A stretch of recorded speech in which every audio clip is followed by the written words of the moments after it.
Hello friends, आप सभी का हार्दिक स्वागत है हमारे इस यूट्यूब चैनल में। तो आज हम देखने वाले हैं क्या पढ़ने वाले हैं हिंदी को, क्लास 10th हिंदी को, जिसमें संस्कृत गद्यांश का संदर्भ सहित हिंदी में अनुवाद देखना है। तो इसको सीखने वाले हैं और ये आपके बोर्ड एग्जाम्स में 5 नंबर में आता है। 5 नंबर में किस प्रकार आता है, तो यहाँ पर दिया गया है 2 संस्कृत गद्यांशों में से किसी एक संदर्भ का संदर्भ सहित हिंदी अनुवाद करना है और इस प्रश्न के लिए 2+3 5 अंक निर्धारित है। तो समझते हैं किस प्रकार करेंगे। यानी इसमें पहले संदर्भ लिखना होता है, संदर्भ के 2 नंबर मिलते हैं और 3 नंबर मिलते हैं आपको हिंदी में अनुवाद करने पर। बात आप समझ चुके होंगे बहुत ही आसानी से। तो इस तरह से दिया हुआ रहता है, जैसे भारतीय संस्कृति, तो मानव जीवनस्य संस्करणम संस्कृति ही। तो इसका अर्थ क्या है? मानव जीवन का क्या होता है? मानव जीवन को संवारना, संस्करणम यानी संवारना ही, संस्कृति ही यानी संस्कृति है। तो मानव जीवन को संवारना ही संस्कृति है। अस्माकं पूर्वजाः मानव जीवनम संस्कर्तुम महानतम प्रयत्नम अकुर्वन्, यानी हमारे जो पूर्वज होते हैं उन्होंने मानव जीवन को संस्कर्तुम यानी संवारने के लिए महानतम यानी महान, प्रयत्नम यानी प्रयत्न, अकुर्वन् यानी किया था। ठीक है, तो हमारे पूर्वजों ने मानव जीवन को संवारने के लिए महान प्रयत्न किया था। ते अस्माकं जीवनस्य संस्करणाय यान आचारान् विचारान् च अदर्शयन् तत् सर्वम् अस्माकं संस्कृति ही। इसका अर्थ क्या है? उन्होंने हमारे जीवन के या जीवन को संवारने के लिए यानी जिन आचारों और विचारों को आदर्शन यानी प्रदर्शित किया, ठीक है, तब या वह सभी, सर्वम मानी सभी, हमारे या हमारी संस्कृति है। ठीक है, यहाँ तक समझ गए होंगे। तो इसको पहले सबसे पहले मैंने हिंदी अनुवाद बताया आप सभी के सामने। तो ये 2011, 15 और 23 में पूछा गया है। तो इसका संदर्भ किस प्रकार लिखेंगे? तो प्रस्तुत पद्यांश हमारी पाठ्यपुस्तक के संस्कृत खंड के भारतीय संस्कृति नामक पाठ से उद्धृत है। तो यहाँ तक आप समझ गए होंगे। जहाँ भारतीय या फिर संस्कृति के बारे में बात है तो वहाँ भारतीय संस्कृति नामक पाठ से उद्धृत है। ठीक है, ऐसे ही एक और दिया गया है, विश्वस्य सृष्टा ईश्वर एक एव इति भारतीय संस्कृतेः मूलं विभिन्न मतावलम्बिनः विविधैः नामभिः एकम् एव ईश्वरं भजन्ते। अग्निः इंद्र, कृष्णः करीमः, रामः रहीमः, जिन्नः बुद्धः, ख्रीस्तः, अल्लाह इत्यादीनि नामानि एकस्य एव परमात्मनः सन्ति। तम एव ईश्वरं जनाः गुरुः इत्यपि मन्यन्ते। अतः सर्वेषां मतानां समभावः सम्मानश्च अस्माकं संस्कृतेः संदेशः। तो इसका संदर्भ पहले की तरह ही लिख देना है कि प्रस्तुत पद्यांश हमारी पाठ्यपुस्तक के संस्कृत खंड के भारतीय संस्कृति नामक पाठ से उद्धृत है। तो 2 नंबर तो इसमें मिल जाएंगे आपको। अब बात करते हैं जैसे इसका हिंदी अनुवाद। तो विश्व का रचयिता, सृष्टा यानी रचयिता, ईश्वर एक ही है। एक एव मीन्स है, ही, एव मीन्स ही, तो एक ही है। इति मीनी यह है, भारतीय संस्कृति का मूलम यानी मूल है। विभिन्न मतावलंबन, तो यानी विभिन्न मतों के अनुसार, जो विविध नामा भी, तो विविध जो है अन्य जो नाम है वो एक ही ईश्वर के द्वारा क्या भजन करते हैं, एक ही ईश्वर का भजन करते हैं। ठीक है, तो विभिन्न मतावलंबी नाम यानी विभिन्न मत के जो अनुयायी होते हैं, जो मानने वाले होते हैं, वे क्या करते हैं, विविध नामों को एक ही, जो विविध नाम होते हैं ना, अनेक नाम होते हैं, तो वो एक ही ईश्वर का भजन करते हैं।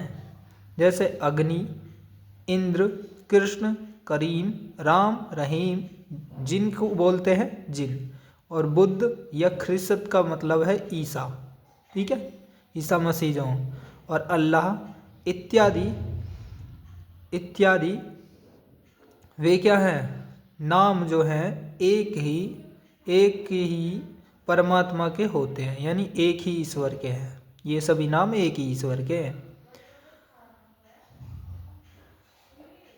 तम एव ईश्वरम जनाः गुरु इत्यपि मन्यन्ते।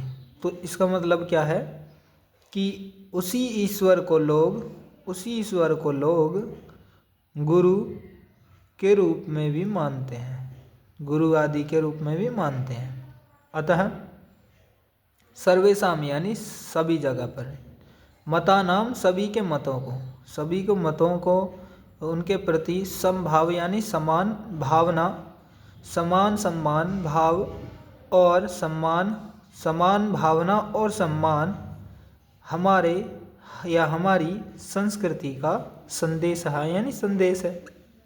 इतनी आसानी से आप कर सकते हो। यहाँ पर भी आप देख सकते हो, अब दिया गया है भारतीय संस्कृति ही तु सर्वेषां नातावलंबिनां संगम स्थली काले काले विविधा विचाराः भारतीय संस्कृतौ समाहिताः ऐसा संस्कृति ही समासिकी संस्कृति ही यस्या विकासे विविधानां जातीनां। इस तरह से दिया गया है क्वेश्चन और आगे भी बढ़ाया गया है, तो इस तरह से आपको देख लेना है। तो आप संस्कृति या भारतीय चीज़ों के बारे में जहाँ पर भी देखो, आप उसका अर्थ यानी उसका संदर्भ क्या लिखोगे, भारतीय संस्कृति नामक पाठ से लिया गया है, संस्कृत खंड के भारतीय संस्कृति नामक पाठ से लिया गया है। तो यहाँ भी है अस्माकम संस्कृति, ऐसे दिया गया है, देख सकते हो आप सभी। अब जैसे ये दिया गया आरुणि श्वेत केतोः संवादः, तो ये श्वेत केतो नाम से इसमें ही आ जाएगा ज़्यादातर। और एक और शब्द आप देख सकते हो, इसमें भी पहचान कैसे करोगे, तो इसका अर्थ मैं थोड़ा सा बता देता हूँ। श्वेत केतोरहारुणे आसताम है पितोवाच श्वेत केतो वस ब्रह्मचर्यम न वै सौम्यास्म अतकुलेनो अनुच्य ब्रह्म बंधुरिव भवतीति। तो इस तरह से लिया गया है, एक श्लोक दिया गया है, संवाद है ये, किसके बीच में है, अरुणी का जो पुत्र है और श्वेत केतु जो है उनके बीच में संवाद है। यानी श्वेत केतु किसको कहा गया, अरुणिति का पुत्र जो है उसको कहा गया है। तो उसको पिता ने कहा है श्वेत केतु जाओ ब्रह्मचर्य वास करो, क्योंकि हमारे कुल में ऐसा पुरुष नहीं होता जो वेद को न पढ़कर ब्रह्म बंधु सा बन जाए। ठीक है, ऐसे दिया गया है। तो ऐसा एक चिन्ह आपको दिखाई दे जाए तो ये समझ लेना कि आरुणि श्वेत केतु संवाद है। ठीक है, इसी से ही ज़्यादातर आप पहचान सकते हो। या फिर आप सौम्येति के बारे में भी आप देख सकते हो। सौम्य कहाँ गया इनमें, इसमें नहीं, ये रहा, देखिए। तो सौम्य के नाम से भी आप समझ सकते हो। ठीक है, शॉर्ट ट्रिक में बता दिया है मैंने आपको। वाराणसी वाले में वाराणसी मिलेगी और तीर्थ वीर्थ इन चीज़ों के बारे में ज़्यादा मिलेगा। तो वाराणसी सुविख्याता प्राचीना नगरी इयं विमल सलिल तरंगायाः गंगायाः कूले स्थिता। वाराणसी प्रसिद्ध विख्यात या अत्यंत विख्यात प्राचीन नगरी है कि यह विमल यानी स्वच्छ, सलिल यानी जल और तरंगों वाली गंगा नदी के किनारे स्थित है। और इसके जो घाट हैं वो घुमावदार हैं, वलय आकृति के, यानी घुमावदार हैं और पंक्तिदार है, पंक्ति। धवलायाम यानी श्वेत, सफ़ेद जो है। चंद्रिका यानी चांदनी में, बहुराजते यानी बहुत सुंदर लगती हैं। और क्या होता है इसमें कि सुदूरेभ्य यानी दूर दूर से, असंख्य अनगिनत पर्यटक नित्यम यानी रोजाना, कहाँ आते हैं, अत्र यहाँ आते हैं, आयंती मीन्स आते हैं, ठीक है। अस्या घट्टानाच घट्टानाच शोभाम विलोक्य इमा बहु प्रशंसति प्रशंसन प्रशंसति संसंति प्रशंसन्ति, इस तरह से लिखा है, ठीक है। तो इसका अर्थ क्या होगा कि यहाँ के जो घाट हैं उनकी शोभा देखकर, उनकी शोभा को देखकर तो लोग जो हैं उसकी बहुत प्रशंसा करते हैं, इसकी बहुत प्रशंसा करते हैं, ठीक है। समझ में आया। घाटों की शोभा को देखकर, विलोक्य यानी देखकर, इसकी बहुत प्रशंसा करते हैं। तो इसका अर्थ संस्कृत में ही छिपा होता है। तो आप लिख सकते हो इसका प्रस्तुत संस्कृत गद्यांश हमारी पाठ्यपुस्तक के संस्कृत खंड में संकलित वाराणसी नामक पाठ से अवतरित है या उद्धृत है। ऐसे ही आपके पद्यांश भी हैं, वो भी 5 नंबर में आते हैं, तो उनको भी हम करेंगे। इस क्लास में आप गद्यांश को देख रहे हो तो आप देख सकते हो, वाराणसी नाम से पहचान सकते हो आप, वाराणसी नाम से, वाराणसी नामक पाठ से लिया गया है। ऐसा नगरी भारतीय संस्कृते संस्कृत भाषायाश्च केंद्रलम स्थित अस्ति, यानी ये जो नगरी है भारतीय संस्कृति और संस्कृत भाषा का केंद्र स्थल है। अस्ति यानी है, तो इस तरह से आप लिख सकते हो, ठीक। यहाँ पर हिंदी भी मैंने आपको दे रखी है, अगर आपको नहीं आती है या फिर आपके पास कुछ भी नहीं है पढ़ने के लिए, तो आप इसका स्क्रीनशॉट ले सकते हो और बहुत आसानी से पढ़ सकते हो। तो मैं आपके लिए बहुत सारी चीज़ें आपको लाता रहूँगा, आप पढ़ते रहिए बस। जैसे वीर है वीरेण पूज्यते, तो इसमें क्या चीज़ के बारे में बात की गई है, तो ज़्यादातर पुरुरवा, अलक्षेंद्र, सेनापति और सिकंदर, इन चीज़ों के बारे में, अलक्षेंद्र के बारे में, इनके बारे में ज़्यादा बताया गया। तो संस्कृत खंड के वीरः वीरेण पूज्यते नामक पाठ से लिया गया है। यहाँ सिकंदर और पुरुराज की वार्ता प्रस्तुत की गई है, तो समझ चुके हो आप। सिकंदर का सैनिक शिविर और सिकंदर और आम्भिक बैठे हैं। बंदी पुरुराज को आगे करके एक ओर से यवन सेनापति प्रवेश करता है। तो ये चीज़ें ऐसे ऐसे करके दी गई हैं, ठीक है। तो यहाँ पर पूरा एक व्याख्यान दिया गया है, आप देख करके इसको पढ़ सकते हो। और यहीं पर से ही छोटे छोटे क्वेश्चन बनते हैं, वो मैंने आपको एक वीडियो दे दी गई है छोटी सी ही संस्कृत की, जिसमें बहुत इम्पोर्टेंट क्वेश्चन मैंने आपको बताए हैं, और वो आपके बोर्ड एग्ज़ाम्स के लिए 2 नंबर में पूछा जाता है, ज़रूर पूछा जाता है। तो इसलिए उसको वीडियो को भी आप देख सकते हो। नहीं आपने देखी है तो इस वीडियो के लास्ट में मैं आपको पिन कर दूंगा, ठीक है। उसमें संस्कृत के गद्यांश पद्यांश दोनों में से पूछे गए और बहुत ही कम प्रश्न मैंने छाट कर दिए गए हैं, और उस वीडियो को आप ज़रूर देखिएगा। जैसे ये दिए गए हैं, अब देशभक्त चंद्रशेखर के बारे में भी पढ़िए। देशभक्त चंद्रशेखर, तो इसके बारे में न्यायाधीश और चंद्रशेखर आरक्षक, इन चीज़ों से आप पहचान सकते हो। तो इन जगह से ऐसे ऐसे आप पहचान सकते हो, ठीक है, संवाद को। अब यहाँ देखते हैं प्रबुद्धो ग्रामीण, इसमें से भी ज़्यादातर आता रहता है। जैसे मैं आपको दिखाता हूँ, देखिए यहाँ पर 2014, 15, 23, 17, 22, 24, 13, 17, 24, 14, 24, ठीक, इतने सन में ऐसे ऐसे क्वेश्चन को दिखा करके बताया गया। देखिए तत्सा ताम, जैसे डैश डैश देख करके दास्याम, यानी यहाँ पर से बीच में से कुछ भी पूछ लेते हैं और बीच में यहाँ पर लास्ट वाले इसको शब्द को लिख देते हैं। तो आपको पेपर में भी इसी प्रकार लिखना है। जैसे ये इतना सारा नहीं लिखना है क्वेश्चन, सिर्फ ये वाला। जैसे क्वेश्चन नंबर 3 दिया गया है, तो क्वेश्चन नंबर 3 को ऐसे लिखिएगा, प्रश्नोत्तर संख्या नंबर 3, और जो क है पार्ट या ख है या ग है जो भी है उसको लिखना है साइड में। तो लिख करके फिर उसके बाद इसको उतारना है ब्लैक पेन से ही, ऐसा जैसे ये दिया गया है एकदा बहवहा जनाः, तो इतना 2-3 इसमें से शब्द लिख के लास्ट वाला जहाँ तक दिया गया है उसको लिस्ट, ठीक है, उसको लिख दीजिए लास्ट वाले शब्द को ऐसे डैश डैश बना करके, ठीक। तो उसके बाद आपको संदर्भ लिखना है और फिर उसका हिंदी अनुवाद करना है। तो इस प्रकार आप लिखेंगे और इसकी हेडिंग्स यानी संदर्भ को काली पेन से लिखेंगे, ब्लैक पेन से, और जो ये साइड में होते हैं इनको भी ब्लैक पेन से हाईलाइट करेंगे, ठीक। तो इस प्रकार आप लिखोगे तो आपके नंबर बहुत ही पूरे के पूरे दिए जाएंगे और बहुत ही ज़्यादा आने की संभावना रहती है, ठीक है, बहुत ही ज़्यादा नंबर आएंगे इसी प्रकार आप लिखोगे।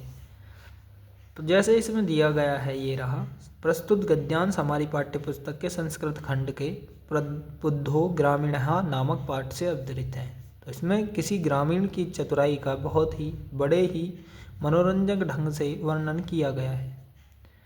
तो ऐसे दिया गया है, इसमें सब चीज़ के बारे में आप पढ़ सकते हो।